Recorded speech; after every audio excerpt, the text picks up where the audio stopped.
오늘 저녁에 회개해야 될 죄들, 그런 제목으로 특별히 6계명, 살인하지 말라, 그런 제목으로 잠깐 말씀을 좀 드리도록 하겠습니다. 여기 여섯째 나팔을 불 때, 그때 하나님께서 2만만의 이런 귀신적인 마병대를 사용해서 사람들의 3분의 1을 그 입에서 나오는 불과 연기와 유황으로 죽이는데, 그런데 그때 살아남은 사람들이 회개하지 아니하고 더 우상을 섬기더라 하면서 오늘 본문에 보면 4가지 죄를 회개하지 않는다 그랬습니다. 첫째는 살인죄, 두 번째는 복술, 그다음 세 번째는 음행, 그다음 우상숭배 죄를 그들이 회개하지 아니하더라. 하나님께서 이 죄를 회개하고 믿음으로 하나님 앞에 돌아오기를 주께서 열망하시는데, 하나님의 그 무서운 재앙의 심판을 받고 하나님께서 살 길을 찾기를 원하시는데 자기들의 죄를 회개하지 않는다는 거예요. 그런데 그 중에 첫 번째 죄가 여기 살인죄다. 살인죄. 마지막 때 불신 세상에 가득 퍼져 있는 죄 가운데 하나가 이 살인죄다 하는 거예요. 이 살인죄. 우리 예수님께서도 10계명 가운데 6계명에 살인하지 말라 그렇게 말씀하지 않았습니까?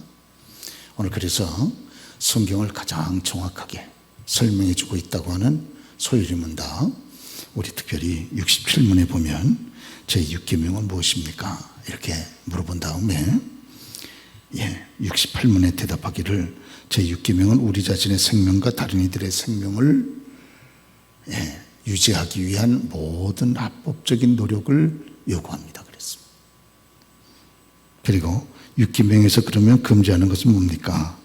69분에 답을 하기를 제6계명은 우리 자신이나 이웃의 생명을 불의하게 빼앗거나 그리고 거기에 이르게 하는 것은 무엇인지 금한다, 이렇게 설명을 해주고 있습니다. 그래서 이 6계명이 뭐냐? 우리 자신이나 또 다른 사람의 생명을 유지하기 위한 모든 합법적인 노력을 다해야 될 것을 우리들에게 명령하고 있다는 거예요. 첫째는 나 자신, 두 번째는 다른 사람, 생명을 보호하고 유지하기 위한 법으로 그렇게 인정하고 있는 합법적인 모든 노력을 다 해야 된다. 그게 하나님의 뜻이라는 거예요. 그러죠? 이 살인하지 말라 6계명에서 그런 금하는 건 뭐냐? 그거는 사람의 생명을 불의하게 빼앗거나 그리고 빼앗기도록 그렇게 하는 모든 일들을 다 금한다는 거예요. 그렇죠? 그래서 이건 대단히 중요합니다. 왜? 이 시대에 이 살인이 많이 행해지고 있기 때문에 그래요. 그러죠? 우리가 모르는 사이에 많은 사람들의 생명이 무고하게 죽어가고 있는 것을 우리가 알게 됩니다. 특별히 여러분, 최근에 신문에 2015년도서부터 올해까지 8년 동안 신생아들 가운데 2200명, 2200 정확히 36명이 그냥 죽어 넘어진 거예요. 분명히 산부인과에서 출산을 하면 신생아 남발을 붙여주는데, 분명히 아이가 태어났으니까 신생아 남발은 붙여줬는데 출생신고 기록은 없는 거예요. 그 아이가 8년 동안 2236명이라는 거예요. 그러죠? 이번에 정부 차원에서 지금 전수조사 들어가고 있습니다. 그리고 아이가 태어날 때 보니까 병을 가지고 기저질환을 가지고 태어나. 그럼 엄마가 그냥 죽여서 그냥 시체를 묻어버리는 거예요. 그렇죠? 신고도 안 하고. 이런 경우들. 이런 경우들로부터 시작해서 지금 많이 사람들을 죽인다는 거예요. 그렇죠? 특별히 우리나라가 사형제도가 폐지됐기 때문에 이게 더 큰 문제입니다. 성경은 사형제도를 지지하는데 우리는 사형제도를 폐지시켜버린 거예요. 그렇죠? 그렇게 무섭게 수많은 사람을 연쇄살인했던 유영철이는 지금도 지방교도소에 여전히 살아있습니다.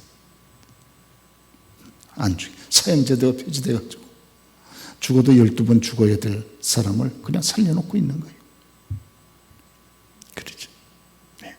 자, 여러분, 이 사형제도를 폐지시키고 또 간통죄를 폐지시키는 거, 이건 그냥 놔둬야 되는데 다 폐지시켜버렸어.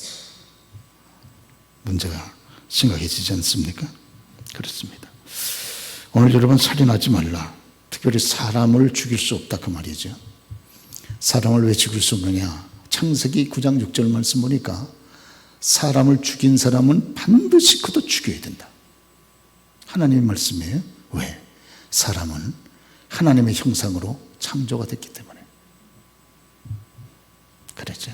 그래서 창세기 9장 6절에 그렇게 말씀을 하고 있는 겁니다. 예. 그래서 다른 사람이 피를 흘리면 그 사람의 피도 흘릴 것이니 그 가해자의 피도 죽여서 흘려야 된다는 거예요. 왜? 그가 죽인 자가 바로 하나님의 형상대로 창조된 사람이기 때문에. 짐승은 죽여도 가하지만 사람은 죽이면 안 된다는 거예요. 하나님의 형상대로 창조된 지극히 존귀한 존재이기 때문인 줄로 그렇게 믿습니다. 그러죠? 그래서 사람의 생명이나 또 그 사람의 인격을 함부로 해치거나 또 이런 멸시하거나 무시하는 것은 사람을 창조하신 하나님을 모독하는 것과 똑같다, 그 말이에요.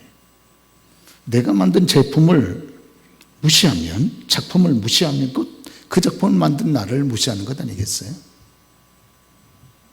그렇기 때문에 사람을 외적인 조건을 따져서 여러분 그렇게 함부로 대하면 절대적으로 안 된다고 하는 거예요. 그러죠? 사람은 누구나 근본적으로 하나님의 형상이라고 하는 측면에서 볼 때는 존귀한 존재다. 그렇게 성경이 말씀하는 줄로 믿습니다. 네. 오늘 그런데 이렇게 살인에 있어서도 사람을 죽인 자는 반드시 죽여야 되는데 우리가 성경에 보면 살인죄 가운데서도 살인에 적용하지 않는 살인도 있습니다. 분명히 사람의 육체를 죽였어요. 그런데 살인죄에 적용되지 않는 살인이 있다는 거예요. 그러죠? 어떤 경우? 우리가 성경에 보면 무엇보다 정당방위로 상대방을 죽였을 때는 살인으로 인정되지 않아요.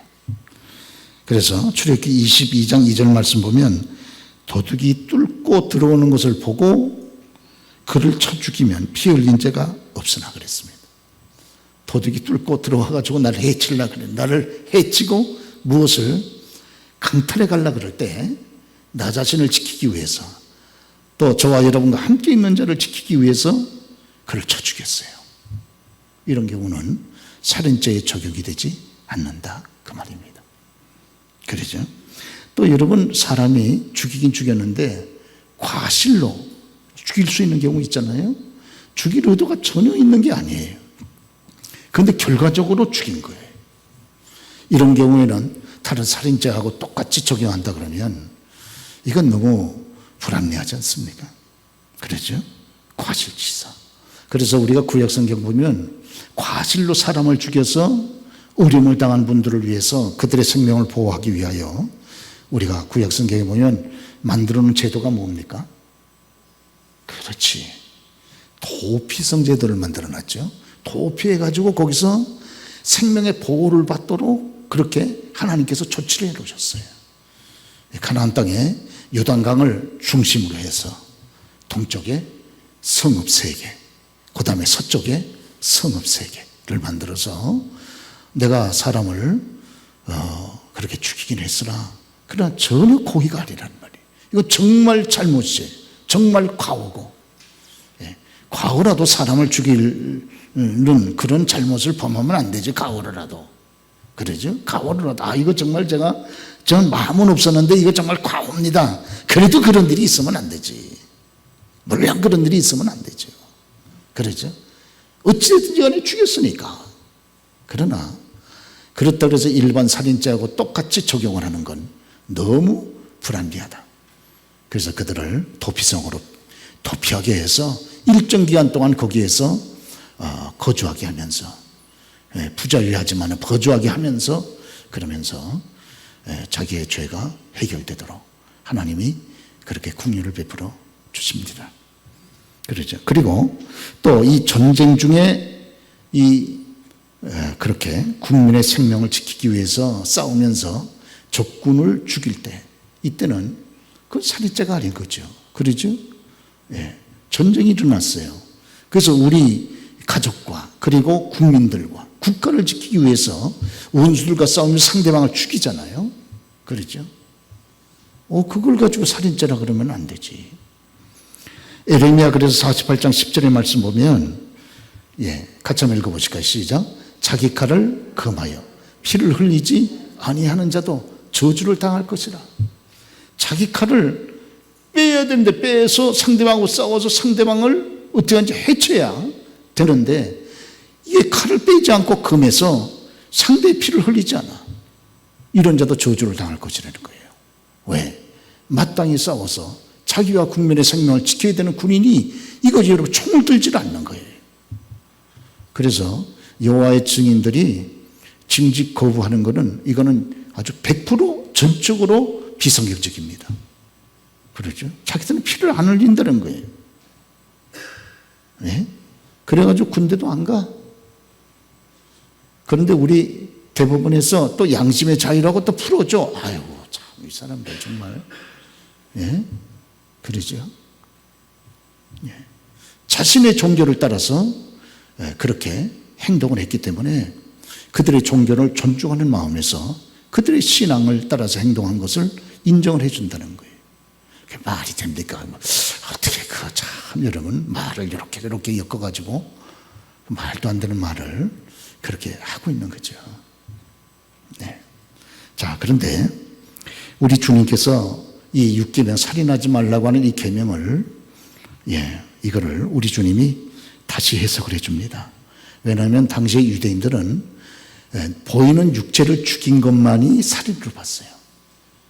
이것만 살인이다, 이렇게 본 겁니다. 그러니까 만약에 보이는 육체의 생명을 해하지 않았으면 살인이 아니라는 거예요. 그러나 우리 예수님께서는 그걸 그렇게 해석하지 않습니다. 그러죠? 그 근본적인 내적인 동기까지 봅니다. 동기. 그래서 우리가 이런 마태복음 5장 21절에 보면, 옛 사람들에게 말한 바 살인하지 말라. 누군지 살인하면 심판을 받게 되리라 하는 것을 너희가 들었으나. 그러죠? 이게 당시 유대인들의 생각을 여기 주님께서 미리 말씀하는 거예요. 누구든지 살인하면 심판을 받게 되리라 하였다는 것을 너희가 들었으나, 그게 너희 생각 아니냐. 그러나 나는 너에게 이르노니, 주님의 생각은 다르다는 거예요. 나는 너에게 이르노니. 그러죠? 형제에게 노하는 자마다 심판을 받게 되고, 그리고 형제에 대하여 라가라. 하는 사람은 공에 잡혀가고 라가라는 말, 라가. 여러분 아주 굉장히 익숙하지 않은 말이잖아요. 그런 2000년 예수님 당시에 사람들은 라가 그러면 금방 다 알아들었습니다. 왜? 머리가 텅 빈 사람 그 말이거든요. 아이고 골빈 놈 그 말이거든요. 상대방을 아주 정말 아주 극도로 업수히 여기는 표현인 거죠. 멸시하고 업수히 여기는 표현. 그러죠. 그리고 여기 보면 그러죠. 또 미련한 놈이라 하는 자는 지옥불에 들어가리라 이렇게 말씀했잖아요. 그러니까 우리 예수님께 보이는 살인이나 이런 사람을 인격적으로 모독을 하고 멸시를 해가지고 그 사람의 인격적으로 그 사람을 살인하는 거나 똑같이 봤습니다. 딱 그 말입니다. 그러죠.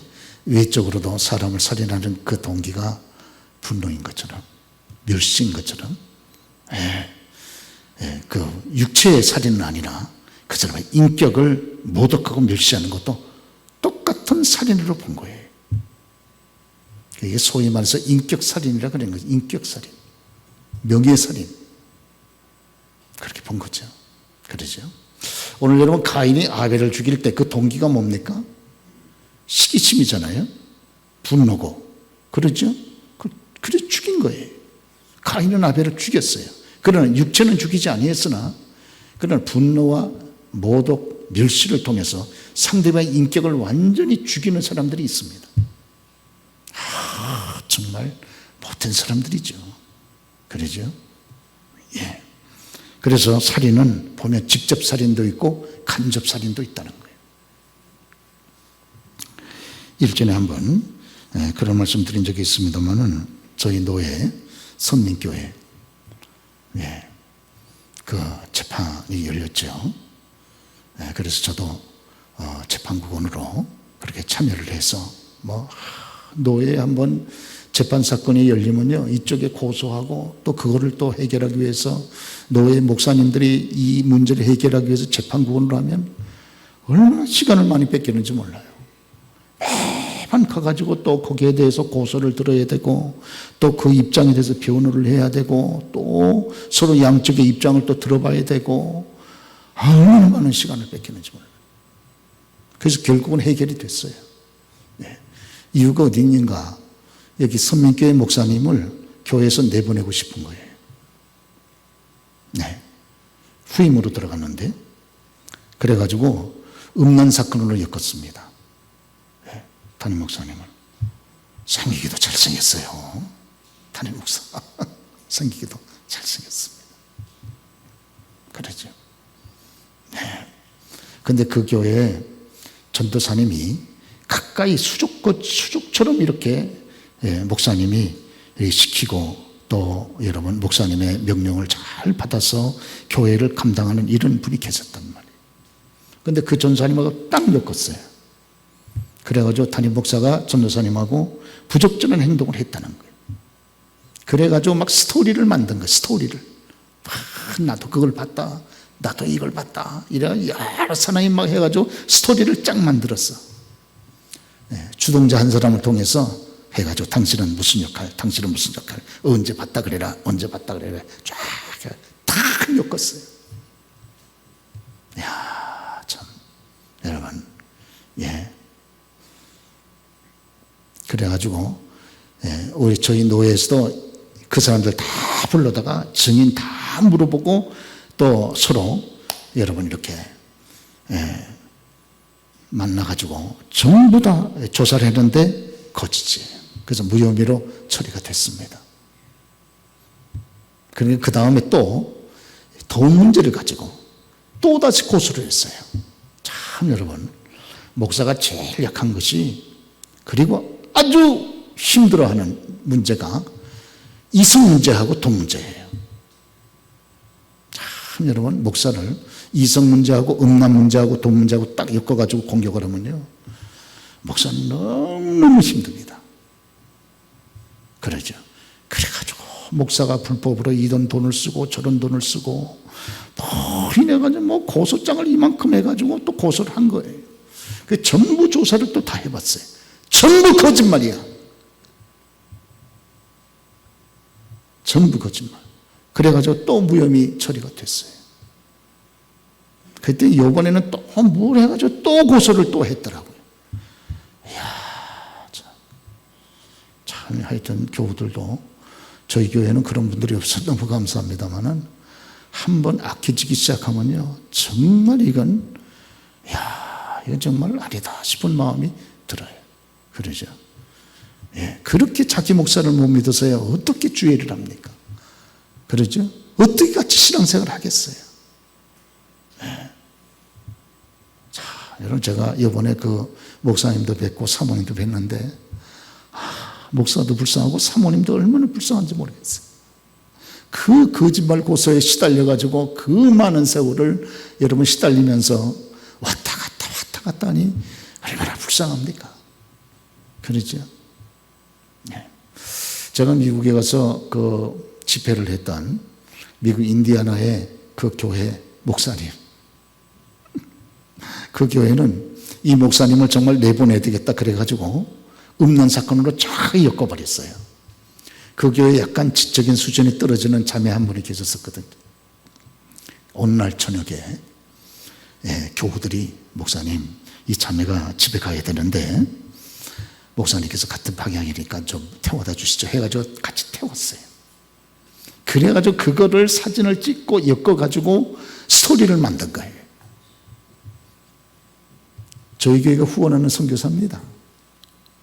네, 그 문제가 결국 해결이 됐어요. 그런데 아주 목사가 교회를 볼 때 아주 징그러워서 들어가기가 싫은 거예요. 징그러워서. 그래서 그 교회 그냥 사임해버렸어요. 그 여러분 그 교회에서 섬기고 싶은 마음이 있겠어요? 그러죠? 예. 앞장선 사람들이 전부 엮어가지고 딱 만들어버리니까. 그래서 인디애나에서 나와가지고 제가 그 교회 가서 집회를 했기 때문에 잘 알죠. 그리고 애틀란타로 와가지고 또 하나님의 은혜로 교회를 섬겨서 잘 교회를 안정시키고, 그리고 나는 남은 생에 복음을 위해서 선교사로 사역하겠다. 그래서 일찍 사임을 하고 나와서 지금 선교 사역을 하고 있습니다. 저희 교회도 너무 많이 자주 왔기 때문에 누구라 그러면 여러분 금방 아실 거예요. 예, 참 여러분 그러죠. 인격살인, 명예살인, 아주 명예를 아주 밟아버리는 거죠. 그 교회를 위해서 평생을 헌신했던 목사를 그렇게 밟아서야 되겠습니까? 그게 복이 되겠어요? 그러죠? 네. 그렇습니다. 네. 저희 교회하고는 관계없는 얘기이기 때문에 감사합니다만은, 그래도 알겠어요. 저희 교회라고 다르겠습니까? 앞으로 어떤 일이 벌어질는지.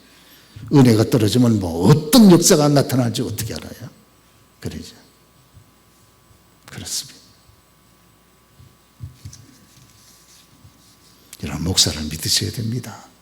할렐루야. 왜? 목사를 세우신 분이 하나님이시잖아요. 그러죠? 그러니까 하나님께서 감독하지 않습니까? 교우들이 잡기 전에요, 하나님이 먼저 잡아버립니다.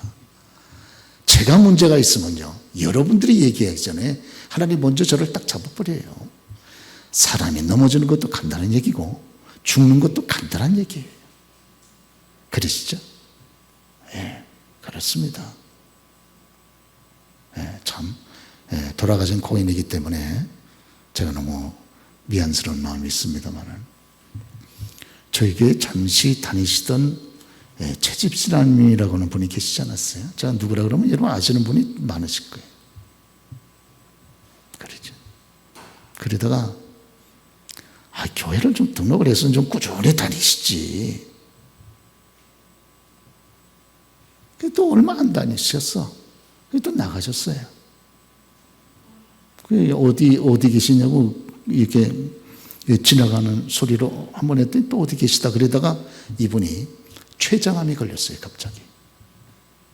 그래가지고 의사로부터 사형 선고를 받았어요. 앞으로 6개월밖에 못 삽니다. 그러니까 저희 교회 권사님한테, 세상에 내가 이렇게 건강한 사람이 6개월밖에 못 산다는 말이 말이 됩니까? 내가 자기 자신도 그 말이 믿어지질 않아요. 돌아가셨어요.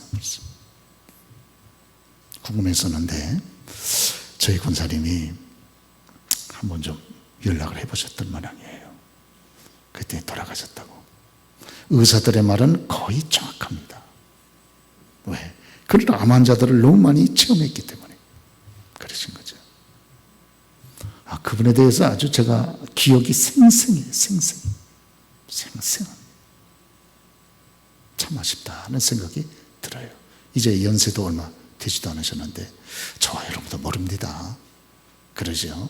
하나님께서 저와 여러분 불러가시려면 언제든지 여러분 부르실 수 있지 않습니까? 우리가 영적으로 준비를 잘해서, 그래서 믿음으로 여러분 승리하는 우리 모두가 다 되시길 주님으로 축원합니다. 요한일서 3장 15절에 보면 그 형제를 미워하는 자마다 살인하는 자리. 예, 살인하는 자마다 영생이 그 속에 거하지 아니하는 것을 너희가 아는 거라. 우리가 육체적으로 안 죽여도요, 형제를 미워하면 벌써 상대를 살인한 거예요. 그러죠? 여러분 무섭습니다. 네, 그러죠? 거기다가 막 분노가 막 여기 쌓여가지고, 시기심이 여기 쌓여가지고, 그러면 여러분, 독사의 혀와 같은 그 혀를 한번 여러분 열어가지고 상대방을 공격하기 시작하면요, 여러분 감독이 안 돼. 감당이 안 돼요. 오죽하면 여러분 성경에도 그 혀에 독사의 독이 가득하고 그 입은 열린 무덤 같고 그렇겠습니까? 그렇죠. 그런 혀와 입을 가지고 함부로 막 쏘아대면 거기에서 누가 살아남겠습니까? 예. 그렇기 때문에 우리 주님께서는 저와 여러분 평소에 우리 심령을 잘 관리하셔서 우리가 여러분 정말 나도 살고 남도 살리는 이런 일에 우리가 귀하게 헌신되기를 여러분 주께서 바라신 줄로 그렇게 믿습니다. 그러죠? 특별히 육계명에 있어서 상대방의 생명을 우리가 물론 소중히 여겨야죠. 그러죠? 소중히 여기고 또 항상 사람이 우선이니까 그러죠? 대개 보면 후진국일수록 사람의 생명은 뒷전이에요. 사람의 생명은 뒷전입니다. 차가 이렇게 가다가도 사람이 오면 그냥 차가 그냥 지나가 버린단 말이에요. 여러분들은 이 차를 운전하시다가도 어느 경우에도 사람이 지나가면 차가 먼저 갈 수 있는 여건에서도 먼저 세워주지 않습니까? 먼저 가시라고. 그러죠? 항상 이렇게 가시다가도 하면 사람이 지나갈 것 같으면 잠시 먼저 사람 먼저 우선 먼저 해주시잖아요. 근데 후진국일수록 반대입니다. 차가 우선이에요. 사람은 뒷전이고 사람의 생명을 그렇게 귀하게 여기지를 않는 거죠. 그렇죠? 그런데 이 육계명에 있어서 참 소중한 것, 다른 사람의 생명을 우리가 보호하고 소중히 여기는 것, 그것도 귀하지만 자기 자신의 생명을 소중히 여기고 건강에 잘 관리하는 것, 그것도 하나님께서 기뻐하시는 줄로 그렇게 믿습니다. 그러죠? 그렇기 때문에 자기의 생명을 하나님의 주권과 상관없이 스스로 끊는 이 자살행위야말로 얼마나 무섭고 큰 죄라고 저와 여러분이 듣고 있습니까? 그러죠? 그렇기 때문에 우리의 생명을 자기 스스로가 해치는 행위, 이것도 대단히 무섭습니다. 하나님 앞에서. 그렇죠? 우리가 성경에 보면요, 그런 경우가 많이 있지 않습니까?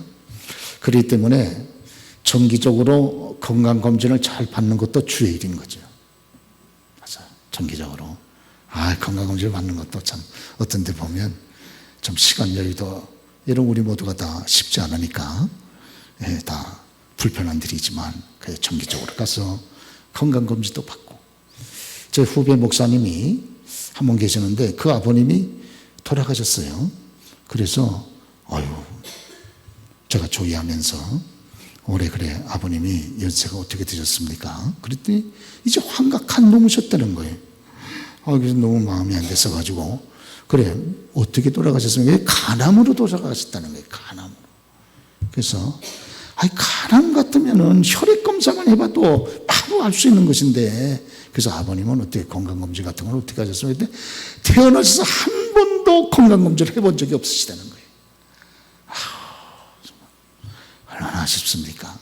그렇죠? 여러분 건강검진 몇 년에 한 번씩 하는 것만이라도 잘 해보시면 금방 이게 드러나잖아요. 그러죠? 금방 드러나는데 이거 여러분 하나님 기뻐하지 않는 거죠. 그렇죠? 그래서 소위 또 요사이 그 젊은 세대들이 늘 이렇게 취하는 패스트푸드, 음식은 음식인데 패스트죠. 패스트, 빨리 해먹는 거죠. 빨리. 그러죠? 인스턴트라는 건 막 순식간에 이렇게 되는 거잖아요. 이거 참 이래가지고 생명이 만약에 이런 계속 섭취하게 되면 건강에 해롭다는 얘기를 우리가 잘 알고 있지 않습니까? 또 운동하지 않아. 그래가지고 막 운동 부족 때문에 이게 막 성인병이 생기고 이래가지고 몸이 해치게 되면 참 이것도 하나님 앞에 너무 죄송한 거죠. 그러죠? 우리가 데살로니가 전서에 보면 주께서 강림하실 때 너의 온 영과 혼과 몸이 평강 가운데 주 앞에 서기를 원하노라 그러지 않았습니까? 저와 여러분의 영혼도 정신도 육체도 평안한 가운데 건강하게 주 앞에 쓴 것이 하나님 기뻐하시는 일이라 그런 말 아니겠습니까? 그런 거를 운동하는 것도 정기적으로 잘 이렇게 운동하는 것도 이거 정말 하나님이 기뻐하시는 복된 일인 줄로 그렇게 믿습니다. 건강을 일단 잊어버리게 되면 기도 생활이 안 되잖아요. 기도 생활이 안 되고. 그러죠? 그렇습니다. 그래서 이제 결론적으로 보면 우리가 살인하지 말라 하는 건 타인의 생명도 소중히 여겨서 보호하고 하는 것이 마땅한 것이고, 뿐만 아니라 자기 자신의 생명도 여러분 소중하게 보호하고 관리해서 건강하게 주의를 내 우리가 좀 더 그렇게 어려움이 없도록 우리의 생명을 관리하는 것, 그 우리 하나님 기뻐하시는 줄로 그렇게 믿으시면 아멘하시기 바랍니다. 그렇습니다. 그래서 어떻게 하든지 이와 같이 오늘날의 세대가 아주 막 너무 많은 그런 생명들을 살인하는 그런 시대 아닙니까? 막 살인해버려. 그러죠. 그냥 무고하게 그냥 침략을 해가지고 여러분 전쟁이 지금 계속 진행되는 가운데 참 여러분 뭐 이게 우리가 너무 잘 알고 있는 거죠.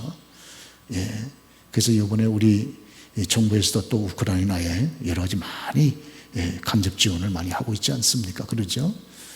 참 이런 일들, 또 우리 이 주변에 얼마나 많은 이런 생명을 해치는 일들이 많습니까? 사람의 생명을 소중히 여기지를 않으니까 소중히 여겨야 될 걸 소중히 여기지를 않는 거죠.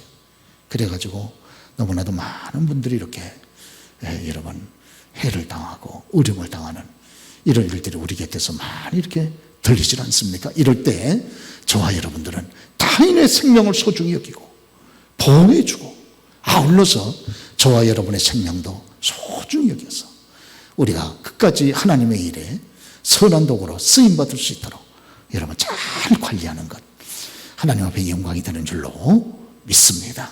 우리 한번 기도하겠습니다.